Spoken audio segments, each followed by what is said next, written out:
উৎসবের মাধ্যমে আমাদের চিরাচরিত গ্রাম বাংলার রূপটা ফুটে ওঠে এবং অপসংস্কৃতি দূর হয় এই উৎসবের মাধ্যমে।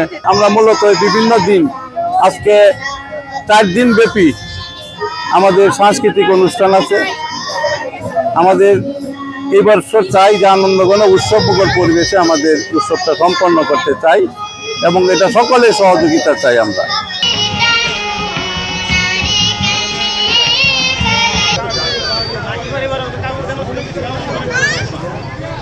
প্রতি বছরের মতো এবারও আমরা সবাই পরিবার সহ বন্ধু বান্ধব সহ আমরা আগের মতোই পালন করতে পারছি। আর সব মিলিয়ে বলা যায় আগের চেয়ে কোনো রকমের কমতি আমরা এবছর পাচ্ছি না।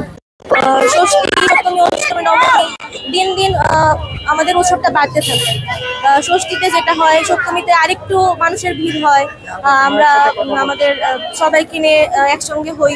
আর দশমীতে মায়ের বিসর্জন হয়। এভাবে আমাদের পূজাটা কাটে।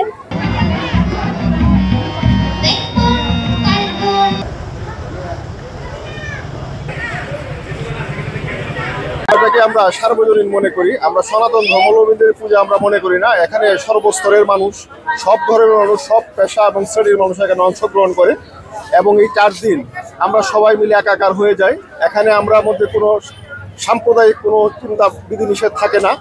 আমরা এই উৎসবটাকে আমরা সবাই সার্বজনীন মনে করি এবং সবাই এখানে সহযোগিতা করে। আমরা যারা আছি আমরা এখানে আমাদের মধ্যে কোনো ভেদাভেদ নাই এবং মনে হয় সারা নেত্রকোনাটাই একটা উৎসবের নগরীতে পরিণত হয়।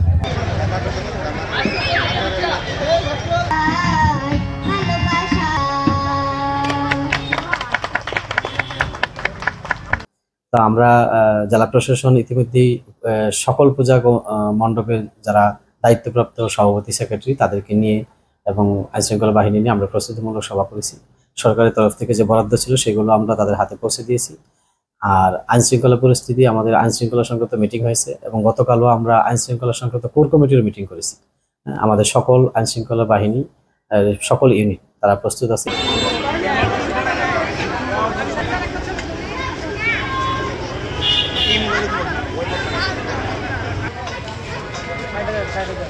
Saya